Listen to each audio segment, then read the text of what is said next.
Welcome to the Muxall Open IoT channel. I am your host, Michael Crane. Well, we've got another igniter here.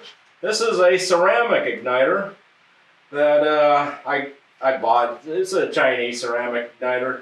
That doesn't really matter. But we're going to give it a test. Now, I have the Variac hooked up to it that I'm going to use to slowly power it up. I'm going to check the temperature.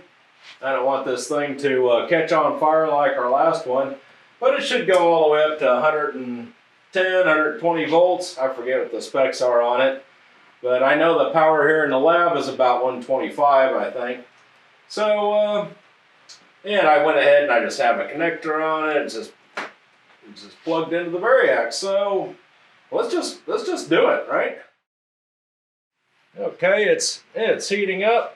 I'm just going to go ahead and crank it up to about 115. Now I can smell it. Now, when you're doing something like this, it's probably always good to have a fire extinguisher handy.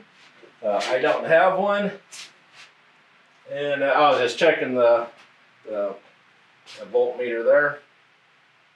So, okay, so we can see it heating up. And that looks pretty good. I wonder how hot this thing's getting. Yeah, see?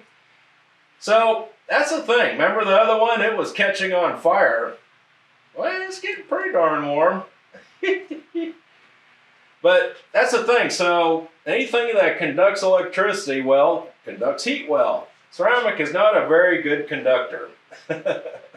So, yeah, this looks pretty good. Look, I'm not going to keep touching it. I'm sure that thing is going to get pretty toasty. But, well, I'm going to touch it anyway, aren't I? Because I'm not very smart. Anyway, yeah, it's getting too hot to touch. And if I was smart, I have one of those infrared thermometers in there we could use to check the temperature. But my main thing is I wanted to see, what was going to happen if this thing was turned on. Is it going to, catch on fire or what? So, while we're sitting here watching it glow, maybe I will go get my infrared thermometer and check it. I'll be right back. Okay, so let's see if I remember how to use this thing. I'm going to turn it a little bit here, and this thing's kind of cheap. I forget where I got it from, but it works okay. So it's got 166 Fahrenheit is the highest I read. Let's see, what is this?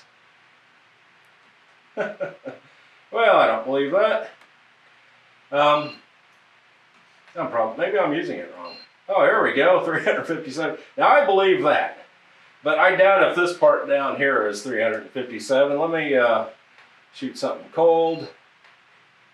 Well, now it says it's 113 degrees in the wall.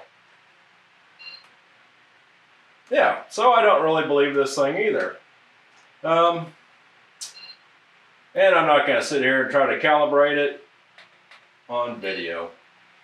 So, but anyway, the good thing about it, if you remember from the other igniter test we did, is it was catching on fire and about ready to burn down the lab in less than 2 minutes. And this thing has been running probably 3-4 minutes by now. I should have probably timed it, and I probably will. But while we're talking about it, we'll just go ahead and let that thing run, see how it does. Yeah, so you recognize this. This is a burn pot. All I did to make it fit this igniter right here is I basically just chopped the end of it off right here. Took the screw out, drilled and tapped a hole for it, and the igniter fits right in there. It's about 1 inch showing in the inside there. If I had another igniter, I'd show you, but I don't right now. But anyway, you get it. The igniter sticks in about inside the pot about 1 inch.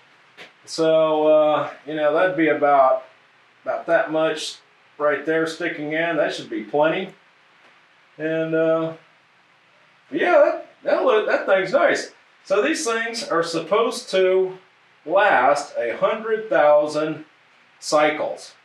meaning, you know, the on-off. So pretty much the lifetime of a barbecue, I'm guessing. So anyway, that's about it. That thing's super sweet. And the next step, I'm gonna put in this thing, stick it in my grill, and see how it works. So there you go. That passed. Don't forget, you can support the Muxall Open IoT channel by donation using a credit card and PayPal, or by purchasing products at the Muxall store. Details and links are in the description under this video. Well, that's it for this video. If you liked the video, give it a big thumbs up, that helps, and hit the subscribe button, that really helps. If you have any questions or comments, post them in the comments under this video. Thanks for watching, and I'll see you next time.